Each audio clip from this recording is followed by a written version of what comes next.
Hey, how you doing? It's still 4 February. A little bit chilly here, so I set up a pup tent. I'm going to get right into this. I'm going to talk you through the Israeli news for today, because it's important to do some additional analysis and try and discern what's going on. So I'm just going to let this play for 8 or 10 minutes and talk over the guy when I need to. This is TV7 Israel News, broadcast to you from Jerusalem. And in today's top stories, CENTCOM Commander General Kenneth McKenzie, talking head, that Iran's malign behavior puts it he on reads a narrative. A broader Middle East war. U.S. Special Forces conduct an operation in Syria's Idlib governorate, at the culmination of which Islamic State leader Hajj Abdullah committed suicide using explosives.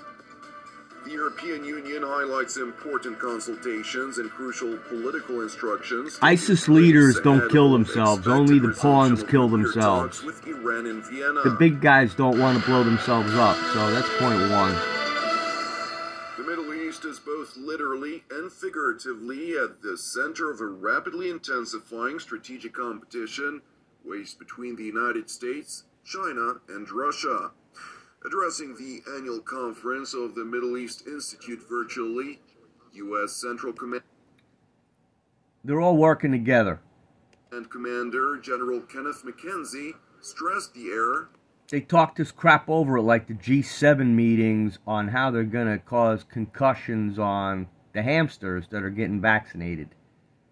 By many foreign policy practitioners, it's a big room. The Middle East to be a sheer distraction, warning further that the volatile region remains the most immediate and this guy's what? Where'd he come from? American homeland. He came from DeSantis land. Who the hell is he? To address events in the U.S. Central Command this poor guy's a talking head. He's a Marine. So much of the belt. Okay, real quick. It's interesting to note, just so you know, that European Command used to take care of Israel, and it was moved to CENTCOM to unify the fight here. So this guy's narrative is now about how this place is the epicenter for global action, and he's going to tell a lot of truth about. The foreign policy community is eager to look beyond. Oh, and look at this guy.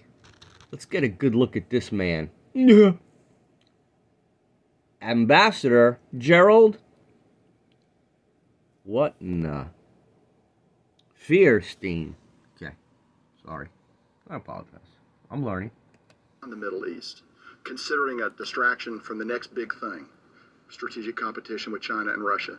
And yet, the simple fact remains that some of the most immediate and credible threats to the American homeland emanate from the CENTCOM area of responsibility. The American homeland. The American homeland. We just left our army in Afghanistan. We were all over there. And the threats to our homeland are from our leaders. Let me continue. Moreover, the presumed choice between focusing on the Middle East or pivoting to strategic completion is in fact a false dilemma. False dilemma. By its essential nature, strategic competition is global in scope. Global. The Middle East is not merely in this frame, it is literally and figuratively at its center. Explaining the centrality of the Middle East within context of strategic power competition, General McKenzie...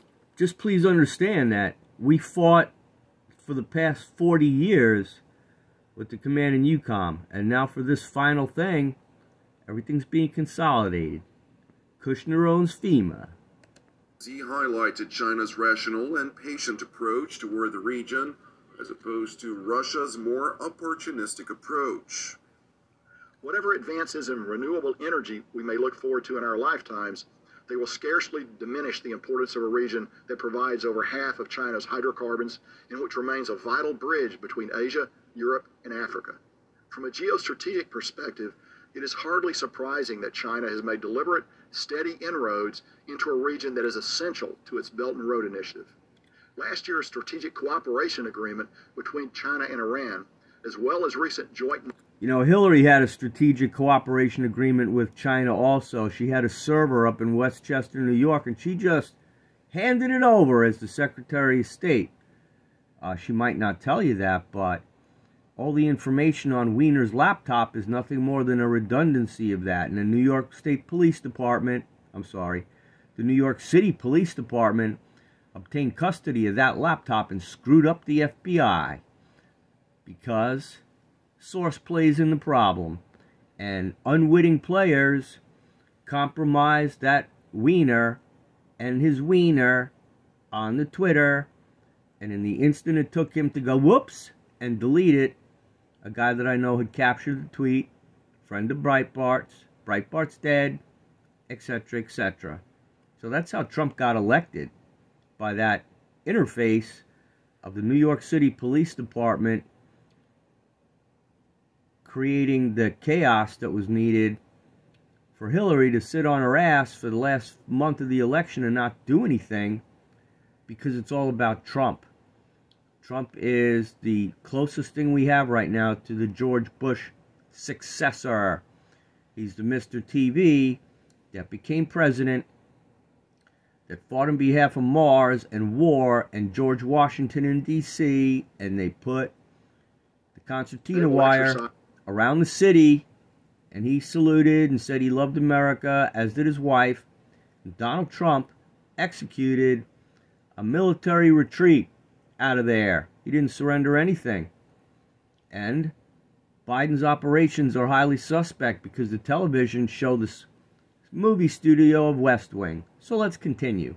Speaking of studios, with Iran and Russia in the Indian Ocean send a clear signal of China's intention to counter American influence in the region. Whereas China's approach is rational and patient, that of Russia is essentially opportunistic. It's noteworthy that Russia's only true friends in the region, Assad, Syria, and the revolutionary regime in Tehran, are essentially both pariah states. As far as strategic relationships go, they are... You know, let me tell you how Russia and all that fits together. It's under Solomon, which includes the Zionists. So they're all under one big block of opposition. And the only other side of the coin are the Nazis, who are smarter, more efficient, and who are down in New Schwabenland coordinating all this over your head. I don't even, how many of these guys make road trips down there or in Mars? I don't really know. Doesn't bother me in the least bit, though. They might not even know where the hell they go. And you get on board a bird, it looks the same inside, and you get out, and who the hell knows where you're at. So, I don't know. I'm not covering for these guys. I'm not defending them. I'm just telling you that this human being competed for promotion, probably looked good on his photo, and he looks like a good part. He's sincere about his very intellectual geopolitical stance on that region, having been colleged up on it at the War College, where they actually believe their shit because they're not winning. I mean, many of them, you get to the 06 level, it's only when you get into politics that you get sucked in. And then you get hung out to dry, and you end up like McRaven. Admiral McRaven. Look at him now. He's at UT making signals like this. And he's a failure. Because if he was a successful military leader, he would have produced the one man who we went to get. One of those SEALs would have taken a fucking picture on the ground for some level of something. Instead of just a bunch of stories. But I digress. Barren. Aside from a warm water port on the Mediterranean, they offer Russia little of practical value. They do, however, provide it with an opportunity to undermine the stability and security of the region out of the perverse conviction that Russia's standing among the community of nations is enhanced when it acts against their collective interests. It is important to know that General Mackenzie's appearance to the Middle East Institute was initially rescheduled after he was called into the so-called Situation Room to command a special counterterrorism operation. Here we go. It's another Bin Laden hit. Western Idlib governorate, which culminated with a suicide bombing of the this leader is Turkey of up here. This is where they pushed all the Muslims into Europe. Thursday morning. Yeah, this guy killed himself. Sure he did. My orders. His orders. Is that even Biden? Let's look at this mask. Does that look like Biden to you? Boy, he looks good, doesn't he? Known as Haji Abdullah. He took over as leader of ISIS in He knows what day it is. After the United States counterterrorism operation killed al-Baghdadi. According to Pentagon Press Secretary John Kirby. All right, let's do this. I mean, ISIS was created by Obama, Clinton, and John McCain. They organized down there, and they pushed all the disgruntled foreign fighters up to Syria to fight the Kurds and all the factions within Syria, many of whom just want to be left alone. But, you know, it's the old story about the ants that are being shaken up. You know, you got to try and fight for your peace. And these guys don't do anything to help it. John McCain went over there under the flag of Obama to do all that. You've got to destabilize the Egyptian government, and you had, who the hell knows what they went to get, gold or whatever over there. We don't know. I just know that when we find out, we'll also know that it happened on 9/11 as a dedication. Benghazi happened on 9/11. And please, I've been all over the area of where our special forces guys, see, the ones they're going to talk about that did this hit in Syria, you know, when Benghazi occurred, we had standby guys that are in the business. They're called Sink in Extremist Forces. And their whole mission was to wait for an embassy to get hit or a U.S. interest in the area to react to, so they could be the 911 force. And they got you know, if you look at the flying distance from Stuttgart to Libya, you are not looking at a very long time. So give them, you know, 2 hours to lift off and another couple of hours in the air on an airborne mission. They're overhead. Not to mention, I'm just talking about command and control of Benghazi that was completely denied. So those contractors could all get schwacked on the roof of the embassy because Hillary didn't care about that. She had other, you know, that ambassador needed to go down. He got Arkancided. The death of the Islamic State leader dealt a significant blow to the jihadist terror organization. Haji Abdullah was a very hands-on leader and involved in many day-to-day operations of ISIS, and certainly keenly interested in restoring the lethality and the higher op tempo that ISIS had once enjoyed. So his death, we believe, you see, when you get a significant blow. All right, when you get schooled up, this guy's a former military guy. He was another Navy guy. He's been up here in the Beltway for God knows how long, and he got the job as the talking head after he came off the Joint Chiefs of Staff. So he can speak the language, the college-educated language, and you know, it bears all the credibility of legitimacy, because of the big words and the policies that all sound so right. You know, it's very sophisticated. That's a good word. But when you peel back underneath it, Bush did 9/11. Bush and Clinton did Oklahoma City, and they moved those drug records down I-40 to Oklahoma City. McVeigh was hypnotized, and Fabian flipped to play his role. Timothy McVeigh, the armor guy. Because when you go in the Army, they got your arm to shoot you up. You know, you bare your arm and they shoot it. So my friends get schwacked inside and out. And fortunately, not everybody that I care about took the needle, because there are systems in place to avoid that.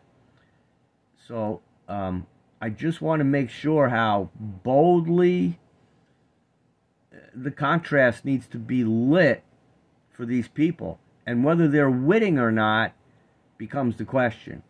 Because half these guys may not have a flippin' clue about the fact that ETs are extraterrestrials and that MJ-12 was a liaison. But I will say this. If you are a governor of this country, you are, by default, a standing member of the Council of Foreign Relations, which is the Bilderbergs, which is the dedicated takedown of your body vessel, because Kanye West told us how to do it with the lowest chakra. So you can't tell me these guys don't know that, because the Pentagon figured out how to calm down the Muslims with mRNA. They tell everybody everything. You just have to be looking for it. To ISIS. Subsequently, during his virtual remarks to the Middle By the way, again, the Blessed Mother in a former personality was ISIS. So this is just their little way. You know, ISIS was out on the water on 9/11. So that's just their little way of dropping, you know, of telling you how they're doing it. And they get extra, you know, it all fits together so well. East Institute, General Kenneth Mackenzie provided additional details to the operation, which he commanded. U.S. Special Forces, under the operational command of U.S. Central Command, conducted a long-range helicopter raid into northwest Syria, near Idlib, to capture the leader of ISIS. Yeah, long-range helicopter raid. Okay. And I say capture the leader of ISIS. That was the intent of the mission. The expertly planned and executed mission resulted in the death. That resulted in the death of Abu Bakr al-Baghdadi's successor. There were no U.S. casualties on this mission. Despite the significance of the death of yet another... See, so the bad guys got lessons learned, because bin Laden couldn't blow himself up. So it's like, okay, next time this happens, we need to be right there to blow ourselves up. This way we don't have to have the Navy fly the body someplace and wrap it up and put it to sea, because we don't want to upset these Muslims that we came over here to occupy. You see how that is? I do. Another Islamic State leader, General Mackenzie... I mean, why would you want to show the Americans the fruits of the military labor with the body of Osama bin Laden, who was obviously the perpetrator of 9/11? If it wasn't for him, it never would have happened, and they wouldn't even show us the body. Right before they left Afghanistan with all our stuff over there. Well, that was 20 years later. Asserted that the Islamic State remains the greatest terrorist threat to the United States. The greatest terrorist threat to the United States remains the Islamic State in Iraq and Syria. Yet for all the progress we've made against... the threat to the United States are these guys. Okay. ISIS in Iraq, the danger has not passed. Far from it. Denied a contiguous territorial... You know, hypnotism is dangerous.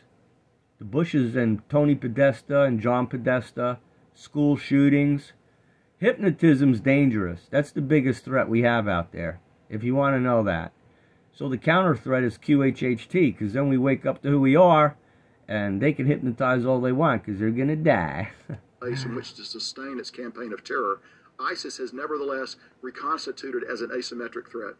Operating from austere, forbidding corners of Iraq and along the seams of Syria's civil war, ISIS continues to terrorize the innocent populations of both countries whenever they can.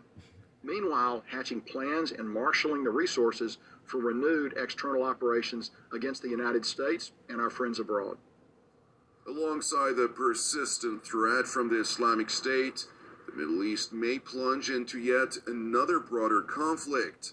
The CENTCOM commander explained that while the Islamic Republic of Iran is both aware and deterred by the manifest capability of the United States to impose costs for their destabilizing activities, it continues to employ its Shiite proxies to do Tehran's dirty work.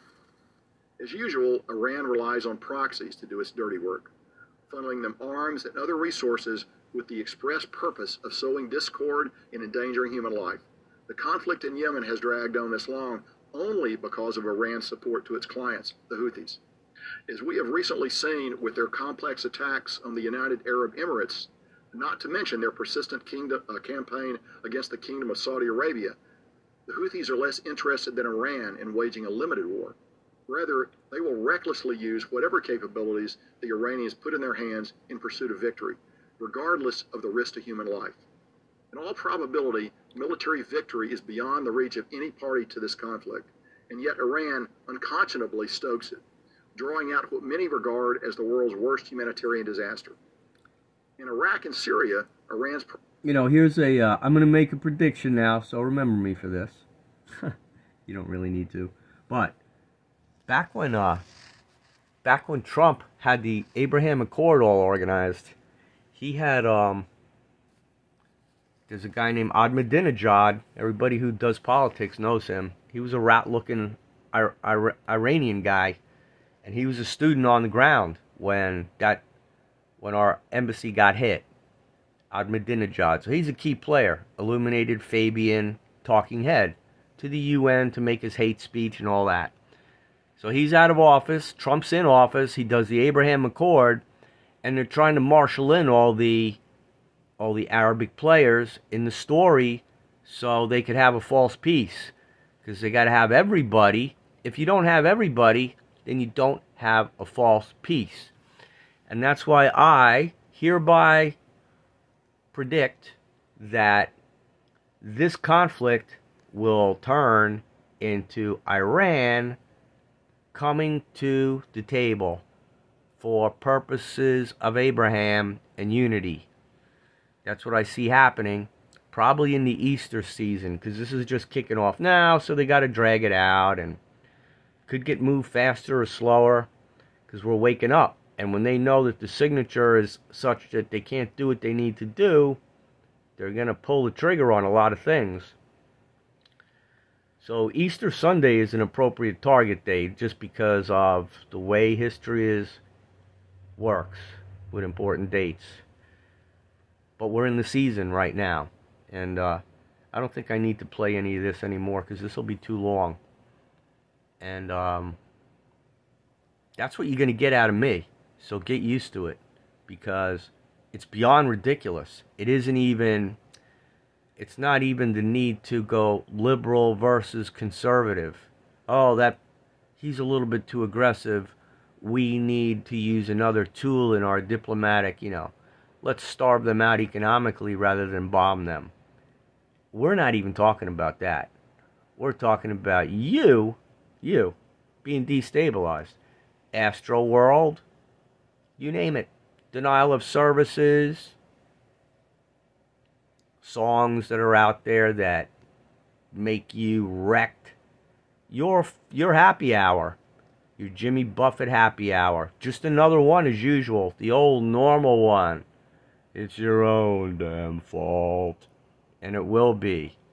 You watch the news, you don't know who your creator is, you had the chance to get devoted, and I'm not going to talk about me. Devotion's the wrong word, but what you pay attention to at this point is the right word. And it's supposed to be from here up, from your chest up. And everything else is for proliferating one day in the future, if that's intended.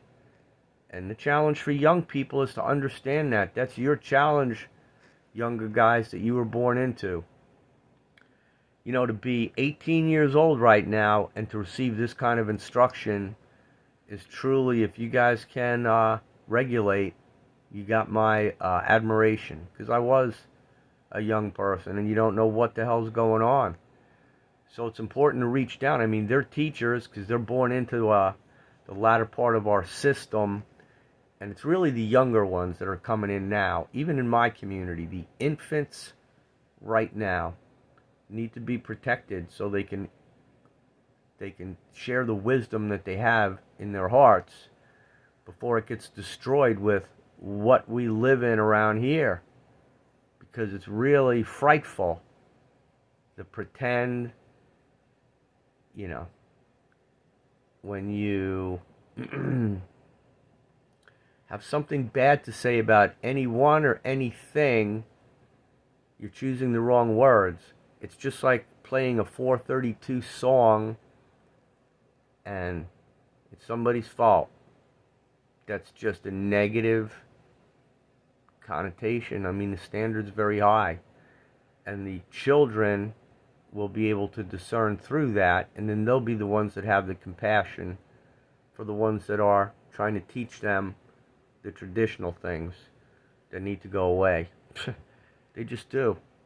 So, it's still good. We're still going to do it, and we're going for the accountability is expected.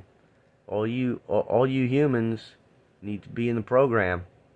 You know, there are going to be dedicated peace warriors in support of you, thinking about you and making sure that you are okay.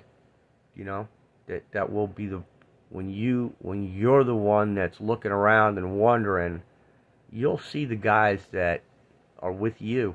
You'll know who they are, because they're the ones that are cool in the face of it, and they seem to know that extra thing that gives you the peace to remind yourself that this is our show. You just need to speed up your 432 and relax your 440, and then you're heightened, and you're way past them, because time travel is time travel. Every human being can use the tools at their disposal in order to get us moved in the right direction. That's why I'm doing this. You know, the internet lies. I get my information from sources on the internet. I get them from first-person testimony. I get them from my heart. I get them from my life experience. Shouldn't we all do that? But you have to know what you're paying attention to. I just filleted a news report by a conservative reporter from Israel, trying to lockstep you through what's going on with the Mossad. So that's how that's going. And that man's probably a nice guy. I'm not judging anybody. I want everybody to just say, huh, I needed a job. God, they told me to say a few things that, okay, you want me to say that? I'll say it. Really? You just told me to say that, boss? All right, shoot. Okay, we'll say that. And it's way more sophisticated. So there'll be more. There'll be more. There'll be more. We're not going anywhere, people. All right. Love everybody. Bye.